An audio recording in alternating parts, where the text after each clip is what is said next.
आपको चपर चपर करना है, बोलना है, खूब बोलना है, रोज बोलना है, बार बार बोलना है। और जो समाज बोलेगा नहीं वो अपने कंधों पर लाश उठाएगा, अपना हक अधिकार चला जाएगा। और अभी तो खेल शुरू हुआ है, तो बहुजन समाज को टीवी अखबार देखना बंद कर देना चाहिए। इस देश में बहुजनों को कोई मारना नहीं चाहता है, आपको मजदूर बनाए रखना चाहता है। आप ठेला चलाइए, रिक्शा चलाइए, सब्जी बेचिए, उनका नौकर बनिए। तो अब जो जातिवाद है वो शहरों में है, पढ़े लिखे लोगों के साथ है। वो नौकरी पा लेता है आरक्षण से, लेकिन पूरी जिंदगी उसको जाति के नाम पर परेशान किया जाए। नहीं लड़ेंगे तो आप तो निकल गए गलती से, आपका बच्चा नहीं निकल पाएगा, क्योंकि जाति बनाई इसलिए गई थी कि तुम लाचार, बेबस और मजदूर रहो।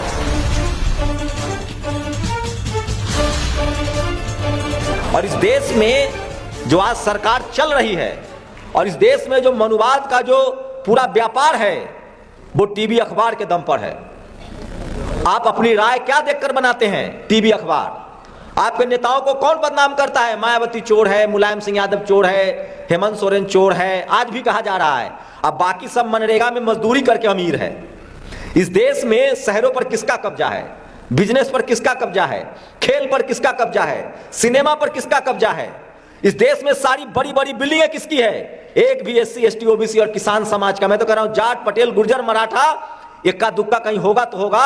इस देश में सबका जो कब्जा है उसकी जांच होनी चाहिए कि क्या वो ईमानदारी से है। इस देश में दलित, पिछड़े, आदिवासियों को चाहे सरकारी नौकरी में हो जांच बैठा दिया जाता है, राजनीति में हो तो सीबीआई और ईडी छोड़ दी जाती है। कांग्रेस के जमाने में जाति देखकर छोड़ा जाता था, बीजेपी में जाति और पार्टी दोनों देखकर छोड़ा जा रहा है। तो मैं कहना यह चाह रहा हूं कि आप लोगों को अब तक आप सिनेमा देखते हैं, टीवी देखते हैं, अखबार देखते हैं, उसी से लगता है कि ये सही है, ये गलत है। तो बहुजन समाज के पास अब सोशल मीडिया है और आज बहुजन समाज सबसे ज्यादा एकजुट हुआ है और भविष्य में और एकजुट होगा। तो संख्या के लेकर बहुत घबराने की जरूरत नहीं है। बात मैं मुद्दे पर आता हूं। देखिए बात साफ है, हमारी संख्या जो कम है इस हॉल में उसकी सबसे वजह है अशिक्षा। और जो फूले साहब ने कहा है कि विद्या बिन गति गई, गति बिन मति गई, मति बिन व्यापार गया, व्यापार बिना हम शूद्र हमको बना दिया गया। तो हमारे लोग, ये लड़ाई जो है ना वो यहाँ जो हॉल में बैठे लोग हैं और हमारे जैसे लोग जो व्हाइट कॉलर लोग हैं, जिन्होंने आरक्षण की वजह से, रिजर्वेशन की वजह से, बाबा साहब के, हो सकता है आप आरक्षण न लिए लेकिन बाबा साहब के संविधान न होता तो हमारे लिए तो स्कूल के दरवाजे बंद थे, बिजनेस के दरवाजे बंद थे, सम्मान से जीने का अधिकार नहीं था। तो हमें जो अधिकार मिला वो संविधान की वजह से मिला और उस संविधान को बचाने की लड़ाई है। और वो संविधान कैसे बचेगा? वोट के अधिकार से। तो आज दोनों खतरे में है। इस देश में जब देश आजाद हुआ तो एससी एसटी का तो रिजर्व सीट था, लेकिन लोग उस पर नौकरों को जिताते थे। और जो किसान जातियां हैं जिसको बाबा साहब ने ओबीसी कहा, उनका तो कोई नाम लेने वाला नहीं था। आप रिकॉर्ड उठा के देखिए, मंडल कमीशन लागू होने से पहले ओबीसी को कोई टिकट नहीं देता था, ओबीसी तो लिस्ट में ही नहीं था। एससी एसटी का संवैधानिक प्रावधान था तो उनको रिजर्वेशन मिलता था एमपी एमएलए में, लेकिन लोग अपने नौकरों को जिताते थे। और जब ओबीसी के जब मंडल कमीशन लागू हुआ और जब कर्पूरी ठाकुर जो आज भारत रत्न दिया गया है, ये लगता है शौक से दिया गया है, ये मजबूरी में दिया जा रहा है। और ये मजबूरी आपके इस तरह की बैठकों का नतीजा है कि ये मनुवादी डर रहे हैं। और अभी तो खेल शुरू हुआ है, अभी तो नेताओं को ओबीसी की याद आ रही है, एससी एसटी की याद आ रही है, बहुजन की याद आ रही है, लेकिन ये लड़ाई बहुत लंबी चलेगी। इस देश में एससी एसटी के लोग आज भी रिजर्व सीट तक सीमित हैं। 60 से 65% ओबीसी का कोई नाम लेने वाला नहीं था और सारे के सारे सीटों पर सवर्ण समाज के लोग संसद और एमएलए एमपी बनते थे। और आईएएस पीसीएस तो बनते ही थे क्योंकि हम लोग पढ़े लिखे ही नहीं थे, पढ़ने लिखने ही नहीं दिया गया था। मंडल कमीशन लागू होने के बाद इस देश में ओबीसी का पहला आईएएस बनता है। और शुक्रिया रामविलास पासवान जी, शुक्रिया बीपी सिंह जी, शरद यादव जो नहीं है उनका भी शुक्रिया, जिन्होंने हमारे लिए काम किया उन सबका शुक्रिया करना चाहिए। हम एहसान फरामोश लोग नहीं हैं। 90 के दशक के बाद ओबीसी जब जगने लगा तब इस मनुवादी मीडिया ने, जो टीवी अखबार है, उसने पता है क्या नया शगुफा छोड़ा कि राजनीति का अपराधीकरण हो रहा है। यह झूठ था। लालू यादव अपराधी नहीं थे, कर्पूरी ठाकुर अपराधी नहीं थे, मान्यवर कांसीराम अपराधी नहीं थे, रामस्वरूप वर्मा अपराधी नहीं थे, सोनेलाल पटेल अपराधी नहीं थे, करुणानिधि अपराधी नहीं थे। जब दलित और पिछड़ा आदिवासी आने लगा राजनीति में तो इन झूठे मक्कारों ने खबर चलाई कि राजनीति का अपराधीकरण हो रहा है, जबकि राजनीति में बहुजन आ रहे थे। और राजनीति का पैसाकरण हुआ। आज बीजेपी, कांग्रेस या सवर्णों की जितनी पार्टियां हैं, चाहे ममता बनर्जी हो, नवीन पटनायक हो, ये पैसे वाले की पार्टी है, जनाधार वाली पार्टी, वोट वाली पार्टी तो Sapa, Baspa, RJD, JDU, JMM है। ये पार्टियों के पास जनाधार है, क्योंकि बिहार के जनगणना को ही अगर मान ले तो 90% आबादी इस देश में दलित, पिछड़े, आदिवासी, किसानों की है, तो पार्टी तो ये बड़ी हुई ना। वो पार्टी पैसे वाले की पार्टी है। लेकिन मीडिया क्या बेईमानी करता है। मैं मीडिया का छात्र हूं तो मीडिया से जोड़ के बता रहा हूं कि खेल कैसे किया गया है, और ताकि ये सारी बातें आप लोग देश को बताइए। मीडिया ने क्या खबर फैला दिया, कांसीराम साहब दलित नेता और अटल बिहारी वाजपेयी राष्ट्रीय नेता, सोनेलाल पटेल पिछड़ों के नेता और मुरली मनोहर जोशी राष्ट्रीय नेता। और ये कैसे हो गया भाई? तो आपको जाति बनाई ही गई थी शोषण करने के लिए, हमारे नेताओं को भी जातियों में बांट दिया। और आज भी हमारी विडंबना है कि हम अपने जाति का नेता देख रहे हैं, जबकि बाबा साहब ने कहा था तुम SC ST OBC हो, जातियों का समूह हो। हमें आज भी ये जाति में तोड़कर हर जाति का एक नेता खड़ा कर रहा है, और हम अपने जाति के नाम पर वोट दे रहे हैं। और उसमें भी ये लोग क्या कर रहा है, मान्यवर कांसीराम साहब और मुलायम सिंह यादव को लड़ाया गया, और इन दोनों को फिर बाद में फेंक दिया गया। और आज वहां सत्ता किसकी आपको पता है। बिहार में लालू यादव और रामविलास पासवान को लड़ाया गया, और उसके बाद नीतीश जी आए बीजेपी के साथ। अब उस नीतीश जी को भी नहीं छोड़ेंगे ये लोग। लेकिन मनुवादी मीडिया को देखिए, नीतीश जी तो 2 बार आरजेडी में भी आए और 2 बार 3 बार बीजेपी में भी गए। सारा गाली नीतीश कुमार को, बीजेपी को नहीं। टीवी अखबार वाला, हम सब नीतीश से नाराज है, लेकिन गाली किसको पड़ रही है? पिछड़ा को। अरे बीजेपी ने मिलाया तभी तो गए। तो ये खेल समझिए कि किसी कीमत पर गठबंधन कर ले इस देश में। 2014 के बाद जब बीजेपी की सरकार आई है, तो आप लोगों को पता है कितने कांग्रेसी अपर जनरल कैटेगरी के नेता बीजेपी में चले गए, जानते हैं आप लोग? किसी को मीडिया ने गाली दिया? उनका जाना क्या है, सपा से नहीं गए, बसपा से नहीं गए, कांग्रेस से नहीं गए। और नीतीश कुमार ने जो पाला बदला है, उसमें भी जो सवर्ण नेता है उन्होंने उनको चढ़ाया। क्यों चढ़ाया? क्योंकि ऐतिहासिक काम हो रहा था, जाति जनगणना हो रही थी, 65% रिजर्वेशन हो गया था। तो सब पार्टी के जनरल कैटेगरी के नेताओं ने मिलकर कहा कि इस गठबंधन को तो तोड़ना होगा भाई, नहीं तो 2024 में राजनीति पलट देगा। जाति जनगणना मुद्दा बन रहा था, दलित पिछड़ों का मुद्दा बन रहा था। तो सवाल यह है कि इस देश में सारा चोर, अपराधी, क्रिमिनल सब दलित, पिछड़ा, आदिवासी है। किसकी नजरों में? मीडिया की नजरों में। इसलिए आप लोग टीवी अखबार का बायकॉट कीजिए, वो आपके हितों के खिलाफ है और वो आपके खिलाफ हमेशा बोलेगा। आप मुख्यमंत्री बन जाइए, प्रधानमंत्री बन जाइए, तो भी वो आपके खिलाफ है। आप राष्ट्रपति बन जाइए, तो भी वो आपके खिलाफ है। कहने का मतलब यह है कि जिसने गाय पाला है दूध वही खाएगा। तो बहुजन समाज को टीवी अखबार देखना बंद कर देना चाहिए। अब सवाल है कि कौन कह रहा था कि राजनीति में अपराधीकरण हुआ है? यही टीवी अखबार वाला। जबकि राजनीति में पैसाकरण हुआ। क्या गरीब चुनाव लड़ सकता है? क्या ये लाइन कभी आपने टीवी अखबार में सुना? ये तमाम सवर्ण पत्रकारों को कहते सुना कि राजनीति में पैसा का खेल हो गया है। आज दलित, पिछड़ा, आदिवासी पार्टी नहीं बना सकता है, चुनाव नहीं लड़ सकता है, क्योंकि पैसा का खेल हो गया है। उससे भी बड़ा विडंबना देखिए, 412 सीट जीत के राजीव गांधी आया था। मंडल कमीशन के खिलाफ उसने घंटों भाषण दिया, और जब मान्यवर कांसीराम साहब ने साइकिल से बहुजन समाज को जगा दिया, तो राजीव गांधी ईवीएम लेकर आया और वाजपेयी ने उसको लागू कर दिया। और जब बहुजन समाज मान्यवर साहब ने नारा दिया कि 100 में 90 वोट हमारा, राज तुम्हारा, नहीं चलेगा, नहीं चलेगा, वोट से लेंगे CM PM और आरक्षण से लेंगे SPDM, तब इस देश में ईवीएम आया। और सोचिए, कांग्रेस 1 की सरकार थी, OBC को रिजर्वेशन अर्जुन सिंह ने दिया। 3 बड़े ब्राह्मण नेता थे उसमें, मैं नाम लेकर बोलता हूं। कपिल सिब्बल आज भी है, चिदम्बरम, प्रणब मुखर्जी। जाति जनगणना हो चुका था, उसके आंकड़े नहीं आने दिए। अरे मोदी जी तो अभी नया नया है, इनके बाप पाप तो गिनाऊंगा, पहले पिछला का तो गिन लीजिए, जिसने 60 साल यहां राज किया है।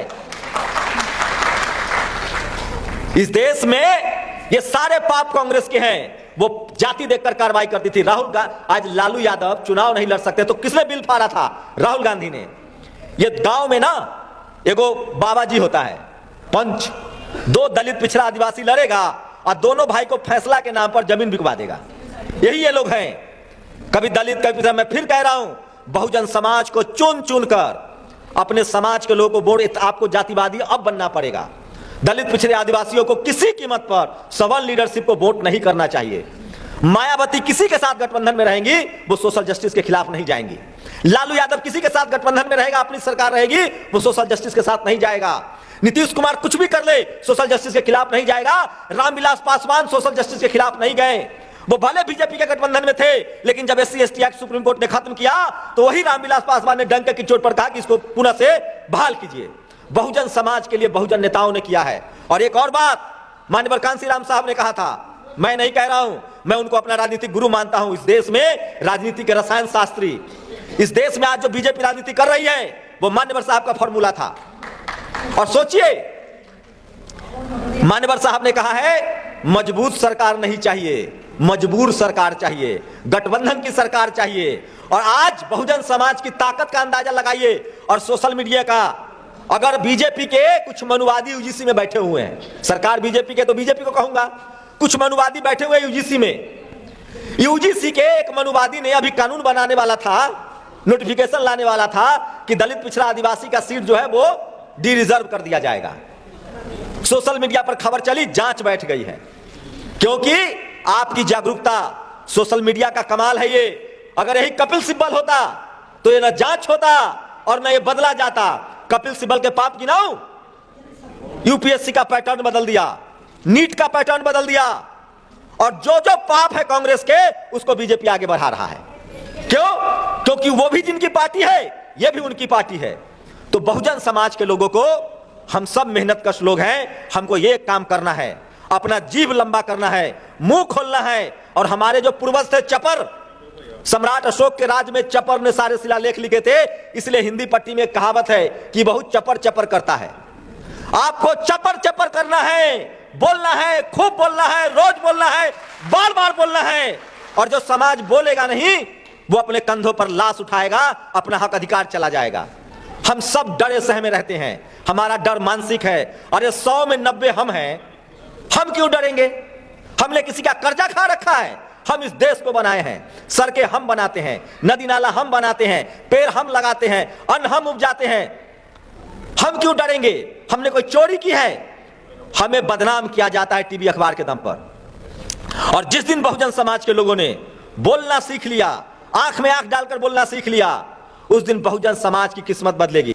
और एक बात सोचिए, हम लोगों को सबको रोज बोलना है 3 बार 4 बार। हमें धर्म की राजनीति से न लेना है न देना है। हमारे लिए स्कूल, अस्पताल, हमारे लिए नौकरी, बिजनेस, शिक्षा, पॉलिसी जो बनाएगा हम उसको वोट करेंगे। हमारे लिए ये जरूरी है, हमारे बच्चों के लिए ये जरूरी है। बहुत विकट समय है, हम जितना जागरूक हो रहे थे, जितना एकजुट हो रहे थे, इसीलिए इन बेईमानों ने EVM लाया। और EVM हमारे हक अधिकार के खिलाफ है। EVM के खिलाफ कल भी बड़ा आंदोलन है। बहुजन समाज के लोगों को आप लोग कहते हैं ना, नेता एकजुट हो, एकजुट हो। अच्छी बात है अगर एकजुट हो जाए तो, लेकिन अगर एकजुट नहीं होते हैं तो बहुजन समाज को एकजुट होना पड़ेगा। और हमें सवर्ण समाज से सीखना पड़ेगा।